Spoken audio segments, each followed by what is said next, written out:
फिलहाल के लिए कुछ तस्वीरें आपके सामने हैं और इन तस्वीरों में आप एक रेलवे स्टेशन का होर्डिंग देख रहे हैं, जिसमें आपको यहाँ पर तमिल भाषा दिखाई दे रही है, यहाँ पर इंग्लिश दिख रही है और बीच में हिंदी लिखी है, जिसे कि काले रंग से पोता जा रहा है। आप यदि यहाँ देखें, तो जंक्शन पर लिखा हुआ काला रंग, ठीक इसी प्रकार से इंडिया पोस्ट जो हिंदी में लिखा है, उसे काले रंग से पोतते हुए तमिलनाडु का यह दृश्य, ऐसी बहुत सी तस्वीरें जिसमें कि काले रंग से हिंदी को पोतकर हटाया जा रहा है। भाषा को लेकर चल रहा यह मामला फिलहाल के लिए एक बड़े भाषाई विवाद के रूप में निकल चुका है। तमिलनाडु और केंद्र सरकार वर्तमान में डिलिमिटेशन और थ्री लैंग्वेज फॉर्मूले को लेकर आमने सामने है। केंद्र ने हाल ही में तमिलनाडु से कहा कि अगर आप अपने यहां पर थ्री लैंग्वेज फॉर्मूला नहीं अपनाते हैं तो हम केंद्र से समग्र शिक्षा अभियान के तहत दिया जाने वाला जो फंड है वो आपके राज्य के लिए रिलीज नहीं करेंगे। ऐसे में एम के स्टालिन का कहना है कि आप हम पर जबरन इसे लागू ना करें, जबरन हमें दबाकर ना रखें। तो ऐसे में दोनों की बीच की जो बातें हैं उन्हें और ज्यादा अब समझने की आवश्यकता है। केंद्र का पक्ष भी समझते हैं, राज्य का पक्ष भी समझते हैं और जो केंद्र के द्वारा थ्री लैंग्वेज फॉर्मूला है उसमें क्या पॉइंट क्या है जिसे तमिलनाडु जबरदस्ती बड़ा मुद्दा बना रहा है, वो भी समझने का प्रयास करते हैं। ठीक है साहब। साथियों, असल मायने में भारत सरकार ने 2020 में जो नई शिक्षा नीति लेकर आए थे, उसमें यह कहा था कि नई शिक्षा पॉलिसी के तहत केंद्र और राज्य, मतलब नई शिक्षा पॉलिसी के तहत राज्यों को तीन फॉर्मूले अपनाने होंगे और ये तीन फॉर्मूले पहले वाली पॉलिसी में भी प्रस्तावित किए गए थे। फिलहाल के लिए जो थ्री लैंग्वेज फॉर्मूला है, इसमें पहली भाषा स्टूडेंट को उसकी मातृभाषा सिखाने की बात है, दूसरी भाषा उसको हिंदी या राज्य की कोई दूसरी भारतीय भाषा सिखाने की बात है और तीसरी भाषा में अंग्रेजी या फिर दूसरी कोई या तीसरी भारतीय भाषा या कोई विदेशी भाषा सिखाने का प्रावधान है। इसमें कहीं पर भी यह नहीं कहा गया है कि हिंदी सिखाना मैंडेटरी है। जिस राज्य की मदर टंग हिंदी है वो हिंदी सिखाए, जिसकी रीजनल लैंग्वेज है वो रीजनल लैंग्वेज सिखाए। सेकेंडरी लैंग्वेज में भी यही ऑप्शन दिया गया है और थर्ड लैंग्वेज में भी यही ऑप्शन दिया गया है। ये कहीं पर नहीं कहा गया है कि आपको हिंदी सिखाना है। तमिलनाडु इसमें पॉलिटिक्स क्या कर रहा है, वो कह रहा है कि मातृभाषा हमने तमिल सिखा रखी है, सेकंड भाषा हम लोगों ने इंग्लिश सिखा दी, थर्ड भाषा का हम पर जबरन दबाव डाल ही क्यों रहे हो। आप थर्ड लैंग्वेज में चूंकि आप चाहते हैं कि हम हिंदी सिखाएं, आप हिंदी सिखाने पर प्रयास डाल रहे हो। तमिलनाडु का कहना है कि आज के समय पर आर्टिफिशियल इंटेलिजेंस इतना तेज हो गया है कि बच्चे को सीखने की जरूरत नहीं है, वो अपने आप तीसरी भाषा को ट्रांसलेट करके डाल सकता है। तो ऐसे में इनका जो प्रयास है ना, तमिलनाडु सरकार का, वो केंद्र पर यह प्रेशर डालने का है कि आप थर्ड लैंग्वेज सिखाकर हमारे बच्चों को जबरदस्ती परेशान ना करो। वहीं दूसरी तरफ केंद्र का मानना है कि हम कोई इम्पोजिशन नहीं कर रहे हैं कि हिंदी अपनाओ, हम तो ये कह रहे हैं कि तीन भाषा बच्चे को सिखाओ। तीन भाषा बच्चे के साथ में काफी सारे उसके विकास के अंदर भी सहयोगी होती है। व्यक्ति जब भाषाएं सीखता है तो उसके पीछे का असल औचित्य ये होता है कि भारत में बहुत से शहर ऐसे हैं जहां लोग एक राज्य से दूसरे राज्य के अंदर शिफ्ट होकर गए हैं। जैसे बेंगलोर की ही स्थिति हो, कोयंबटूर की हो, हैदराबाद की हो, बड़ी संख्या में लोग एक जगह से दूसरी जगह जब शिफ्ट होकर जाते हैं तो वहां पर मातृभाषा जो है उसके अलावा भी कुछ अन्य भाषा के लोग होते हैं। उदाहरण के लिए बेंगलोर के अंदर कन्नड़ भाषी लोगों की संख्या 45% ही है, मतलब 55% लोग बेंगलोर में गैर कन्नड़ भाषा के हैं। तो अगर राज्य सरकार ये कहे कि हम मातृभाषा सिखाएंगे एक और दूसरी भाषा हम इंग्लिश सिखाएंगे, तो केवल दो ही भाषा हुई। तो ऐसे में जो दूसरा व्यक्ति, जो 55% व्यक्ति बाहर से आया हुआ है, जो गैर कन्नड़ वाला है, उसे अगर अपनी भाषा सीखनी हो तो तीसरी भाषा मैंडेटरी हो जाती है कि उसे अपने क्षेत्र की भाषा से विमुक्त ना रखा जाए। जैसे चेन्नई के अंदर 22% लोगों की मातृभाषा गैर तमिल है, तो जो लोग 22% वहां हैं उनको आप कह रहे हो कि केवल तमिल सीखो या इंग्लिश सीखो। उससे अगर तीसरी भाषा सीखनी है तो उसे अवसर दो भाई। ऐसे ही कोयंबटूर के अंदर 31% आबादी गैर तमिल है, तो ऐसे में इस 31% को तमिल और इंग्लिश ही अगर ऑप्शन में मिले तो उसको जो थर्ड लैंग्वेज है वो कहां से सीखने को मिलेगी। इसका मतलब यह है कि तमिलनाडु की अगर हम 11.65% आबादी की बात करें जो गैर तमिल है, उसकी भाषा का क्या होगा। तो केंद्र का मानना है कि हमारे देश में बड़ी आबादी एक राज्य से दूसरे राज्य में जाती है। ऐसे में जब दूसरी जगह पर वो पहुंचती है तो उसके पहुंचने से जो वहां पर उसका डेमोग्राफिक शिफ्ट हुआ है उसकी लैंग्वेज का नुकसान ना हो, उसे अपनी मातृभाषा सीखने को मिले, इसलिए थ्री लैंग्वेज फॉर्मूला अपनाया गया है। वर्तमान के समय में अंग्रेजी को लेकर दीवानगी लोगों में बढ़ती जा रही है और बड़ी संख्या में, मतलब लगभग भारत के 10% लोग इंग्लिश को अपनी सेकंड लैंग्वेज मानते हैं। वहीं हिंदी भारत में 43% ही बोली जाती है। मैं आपको यहां पर याद दिला दूं कि भारत की राष्ट्रीय भाषा हिंदी नहीं है। हमने ऑफिशियल लैंग्वेज में इंग्लिश और हिंदी दोनों को माना हुआ है। हमारी राष्ट्रीय भाषा यानी नेशनल लैंग्वेज हिंदी नहीं है और हम लोग ऑफिशियल यानी आधिकारिक भाषा में जब केवल हिंदी रखने निकले थे, तो तमिलनाडु जबरदस्त विरोध करने उतरा, जिसकी वजह से हमें हिंदी और इंग्लिश दोनों आधिकारिक भाषा बनाकर रखनी पड़ी। खैर, तमिलनाडु ये चाहता है कि उसकी जो तमिल संस्कृति है या जो उसकी तमिल भाषा है, उसके साथ-साथ उत्तर भारत के लोग अपनी भाषा हम पर थोपना चाहते हैं। इससे फिलहाल के लिए तमिलनाडु वालों को एक बढ़िया नॉर्थ वर्सेस साउथ करने का ऑप्शन मिल रहा है। खैर, इस पूरे में एक चैलेंज भी आता है और वो ये है कि थर्ड लैंग्वेज अगर कोई भी राज्य शुरू करता है, तो उसको रिसोर्सेज की ज़रूरत होती है।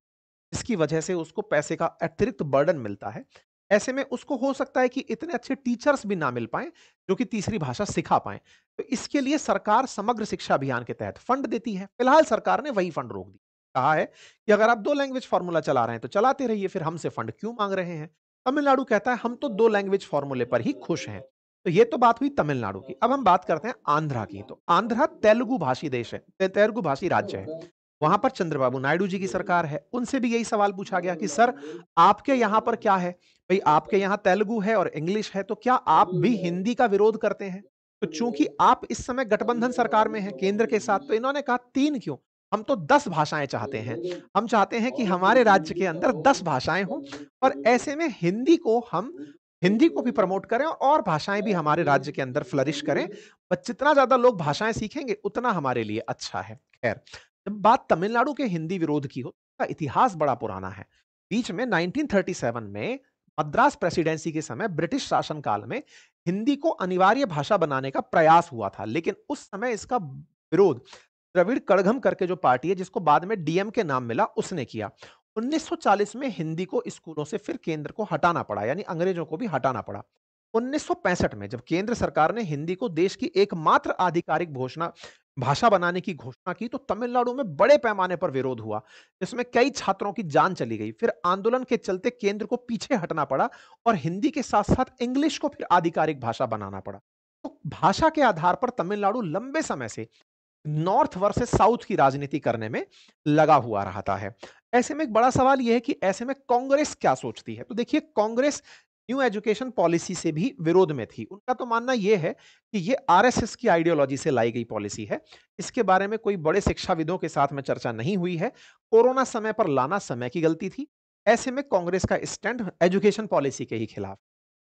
पेरियार की अगर बात करें, जो तमिलनाडु से पहचान पाते हैं, तमिलनाडु पेरियार को अपनी पहचान के रूप में मानते हैं, तो पेरियार जो है वो भी हिंदी के विरोधी रहे। उनका मानना था कि उत्तर भारत में जो लोकप्रिय संस्कृति है मूर्ति पूजा की, उसका वो विरोध करते हैं और हिंदू कर्मकांड का और परंपराओं का भी विरोध करते हैं।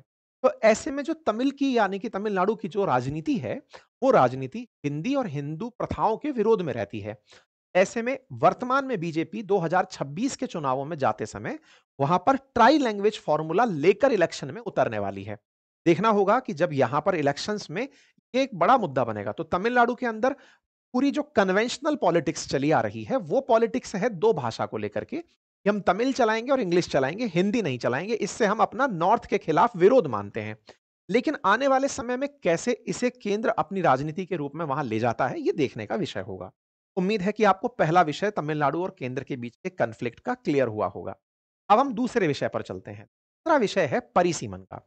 परिसीमन बोले तो डिलिमिटेशन। जैसा आप सभी जानते हैं कि वर्तमान में हमारी लोकसभा में 543 सीटें हैं, जिनको बढ़ाकर 848 करने का प्रस्ताव है। वर्ष 2026 में परिसीमन होना है। देश की आबादी लगातार बढ़ रही है।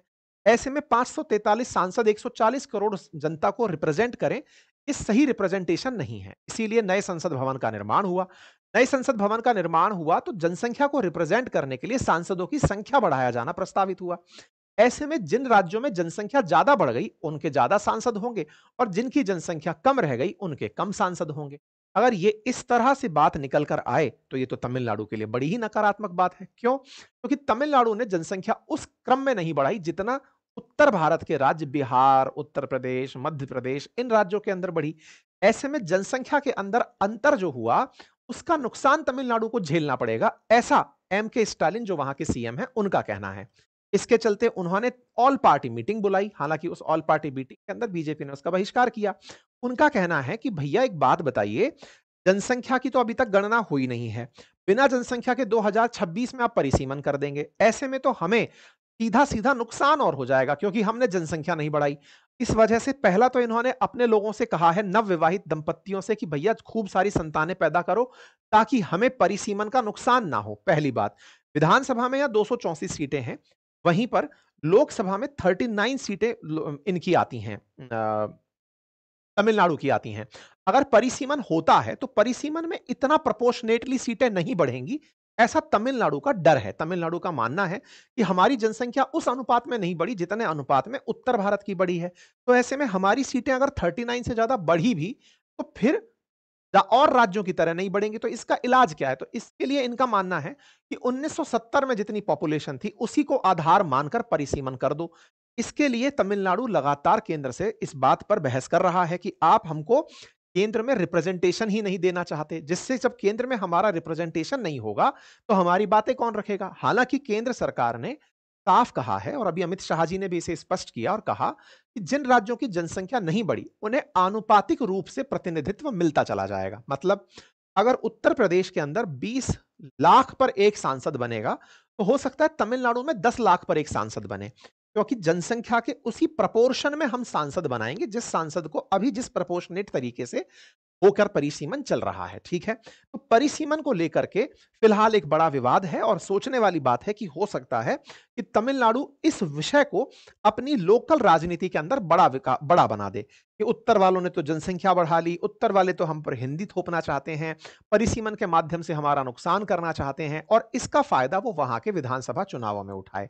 लेकिन केंद्र की तरफ से पूरी तैयारी है ताकि वो इस विषय को वहां पर लेकर जाए और बताए कि हम हिंदी को नहीं थोप रहे हैं, हम कह रहे हैं थर्ड लैंग्वेज सिखाओ। अब थर्ड चाहे जो भी हो, संस्कृत सिखानी है संस्कृत सिखा दो, कोई दिक्कत नहीं। वहीं दूसरी ओर जहां परिसीमन की बात है, हम आनुपातिक रूप से इसका विस्तार करेंगे, ये बात केंद्र ने अपने स्तर पर कह दी। ठीक है साहब, तो उम्मीद है कि आप लोगों को ये बात समझ में आई हो। भारत के अंदर परिसीमन जो है उसकी चर्चा अनुच्छेद 82 के अंदर की जाती है और अनुच्छेद 170 के तहत प्रत्येक राज्य के अंदर परिसीमन का अधिनियम लागू होता है। तो फिलहाल के लिए परिसीमन एक्सपेक्टेड है, संसद का निर्माण बड़ा हो चुका है, देखना होगा 2029 में 78 सीटें बढ़ने की संभावना बताई जा रही है। अब ये तो बताएगा परिसीमन आयोग कि किस राज्य में कितनी सीटें बढ़ती हैं, लेकिन जैसे भी सीटें बढ़ेंगी आनुपातिक रूप से बढ़ेंगी, केंद्र का केवल यही मानना। मैंने उम्मीद है कि आपको दोनों विषय वस्तु समझाने का प्रयास किया, जो अगर पहुंच गए हो तो कमेंट बॉक्स में बताइएगा, विषय वस्तु की क्लैरिटी आई हो। फिलहाल के लिए इतना ही।